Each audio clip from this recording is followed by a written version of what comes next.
से आंसर दीजिए आप लोग। निम्नलिखित में से कौन सा नृत्य ब्रज क्षेत्र का नहीं है? जल्दी जल्दी आंसर दीजिए इस क्वेश्चन का। ठीक है, चरकुला, मयूर, रास और सौर नृत्य। जल्दी से आंसर दीजिए। निम्नलिखित में से कौन सा नृत्य ब्रज क्षेत्र का नहीं है? जल्दी जल्दी आंसर दीजिए आप लोग। जल्दी जल्दी आंसर दीजिए। निम्नलिखित में से कौन सा नृत्य ब्रज क्षेत्र का नहीं है? जल्दी से आंसर दीजिए।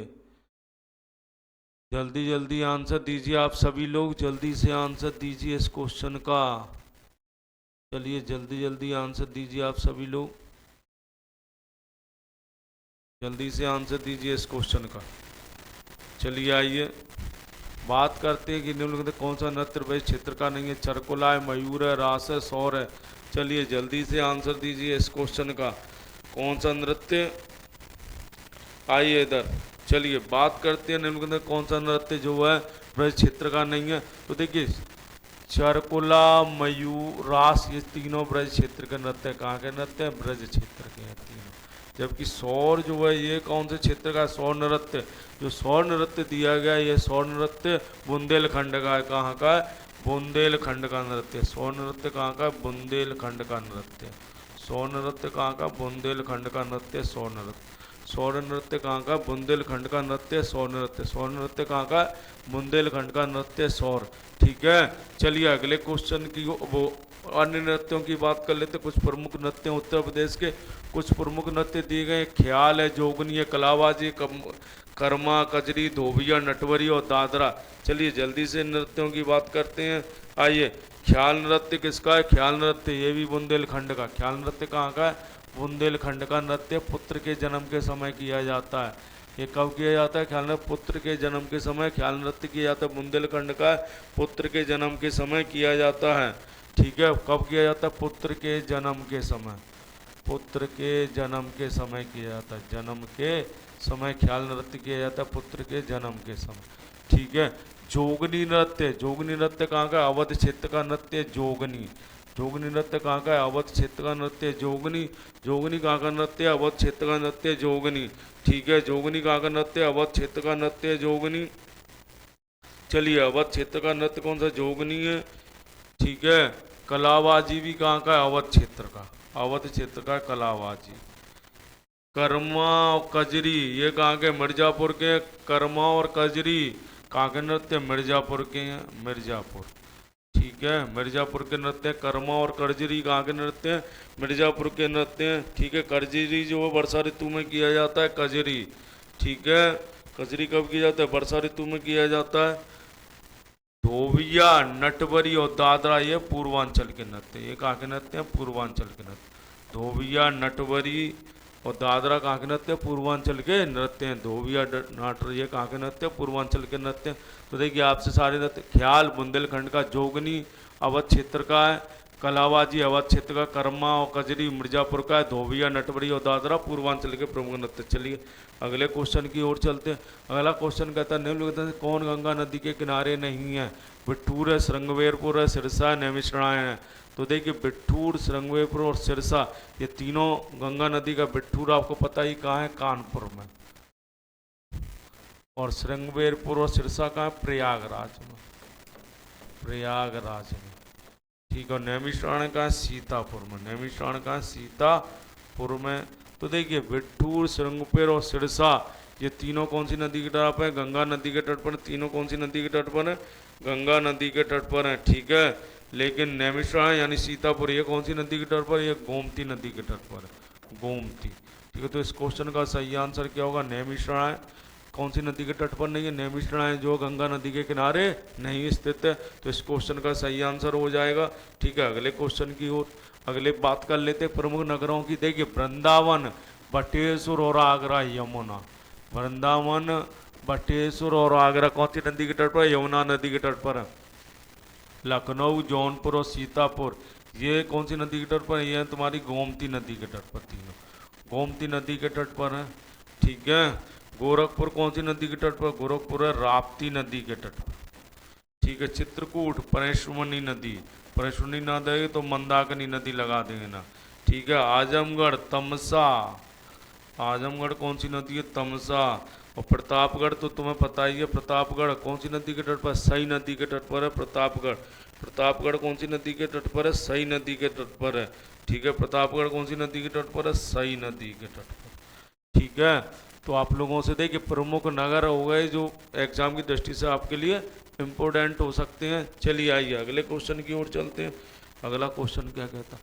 अगला क्वेश्चन कहता है आई हैव द स्ट्रीट कट्टी क्रिकेट स्टोरी पुस्तक के लेखक कौन है? आई हैव द स्ट्रीट ए कट्टी क्रिकेट स्टोरी के पुस्तक के लेखक कौन है? ठीक है, आइए सचिन तेंदुलकर, युवराज सिंह, आर अश्विन, सौरव गांगुली। चलिए जल्दी से इस क्वेश्चन का आंसर दीजिए, आप सभी लोग जल्दी जल्दी आंसर दीजिए इस क्वेश्चन का। ठीक है, आइए चलिए तो बात करते हैं इस पुस्तक के लेखक कौन है। तो आइए तो देखिए सचिन तेंदुलकर की किताब का नाम है प्लेइंग इट माई वे। इनकी किताब का नाम है प्लेइंग इट माई वे। ठीक है, युवराज सिंह वो टेस्ट ऑफ माई लाइफ। ठीक है, यानी युवराज सिंह को कैंसर हो गया था तो वो एक किताब लिखते हैं उसके लिए, टेस्ट ऑफ माई लाइफ। कौन सी किताब है? Test of my life. Test of my life. ठीक है, सौरव गांगुली की तो आपको पता ही है, century is not enough. A century is not enough. A century is not enough. ठीक है, a century is not enough. ठीक है, और आर अश्विन की किताब तो आपको पता ही, आर अश्विन की किताब कौन सी है? आई हैव द स्ट्रीट कट्टी क्रिकेट स्टोरी पुस्तक के लेखक कौन है? आर अश्विन। ठीक है, चलिए आगे अगले क्वेश्चन की ओर चलते हैं। देखिए प्रमुख किताब है the idea of democracy. The idea of democracy किसकी किताब? सैम पित्रोदा। किसकी किताब है? सैम पित्रोदा की किताब है। सैम पित्रोदा की किताब है। ठीक है, the idea of democracy. End funds A home. And finds A home Alia Bhatt. ये किसकी किताब है? आलिया भट्ट की किताब है। आलिया भट्ट। आलिया भट्ट की किताब है एंड फाइंड्स ए होम। अर्थशास्त्र किसकी किताब है? कौटिल्य की। अर्थशास्त्र किसकी किताब है? कौटिल्य की किताब। आप सभी को पता है, कौटिल्य कहिए, विष्णुगुप्त कहिए या चाणक्य कहिए। पंचतंत्र, देखिए मोस्ट इंपोर्टेंट किताब, विश्व की सबसे अधिक भाषा में अनुवादित होने वाली किताब है पंचतंत्र। और पंचतंत्र किसकी है? विष्णु शर्मा। किसकी किताब है? ये विष्णु शर्मा की किताब है पंचतंत्र। ठीक है, मोस्ट इंपोर्टेंट किताब है, विश्व की सर्वाधिक भाषा में। अष्टाध्यायी पाणिनि, आप सबको पता है अष्टाध्यायी पाणिनि की किताब, संस्कृत व्याकरण की किताब है। और पाणि जो किसके दरबारी थे? पाणि जो है महापदम नंद के। किताबुल-हिंद अलबरूनी। अलबरूनी किसके साथ भारत आया? अलबरूनी महमूद गजनवी के साथ भारत आया। अलबरूनी की किताब है रेहला। रेहला किसकी किताब है भैया? रेहला। रेहला इब्न बतूता पहन के जूता। इब्न बतूता की किताब है, मोहम्मद बिन तुगलक के समय आया था इब्न बतूता। मोरक्का को यात्री राजतरंगी। राजतरंगी के लेखक कौन है? राजशेखर। राजतरंगी किसकी किताब है? कल्हड़-की। राजतरंगी किसकी किताब है? कल्हड़ की है, कश्मीर का इतिहास लिखा है राजतरंगी। मुद्रा राक्षस, विशाख दत्त की किताब है मुद्रा राक्षस, विशाख दत्त। और मृच्छकट्टकम शूद्रक। मृच्छकट्टकम किसकी किताब है? शूद्रक की किताब है। ठीक है, तो मृच्छकट्टकम शूद्रक। देखिए the idea of democracy Sam Pitroda and finds and home Alia Bhatt. Arthashastra Kautilya. Panchatantra Vishnu Sharma. Ashtadhyayi Panini. Kitab-ul-Hind Al-Biruni. Rihla Ibn Battuta.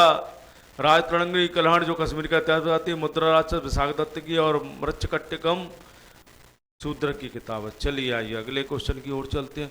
चीनी यात्री फाहियान किसके शासनकाल में भारत आया? तो चीनी यात्री फाहियान किसके शासनकाल में आया? चंद्रगुप्त विक्रमादित्य के समय आया था चीनी यात्री फाहियान। किसके शासनकाल में भारत आया था? चीनी यात्री फाहियान जो आया था वो चंद्रगुप्त विक्रमादित्य के शासनकाल में भारत आया था। ठीक है, हर्षवर्धन के समय कौन आया? वेनसांग। वेनसांग हर्षवर्धन के समय आता है। वेनसांग जिसे यात्रियों का राजकुमार कहते हैं। वेनसांग को क्या कहते हैं? यात्रियों का राजकुमार है भैया, ये तो यात्रियों का राजकुमार। नालंदा विश्वविद्यालय में शिक्षा ग्रहण करता है। कहाँ शिक्षा ग्रहण करता है? नालंदा में।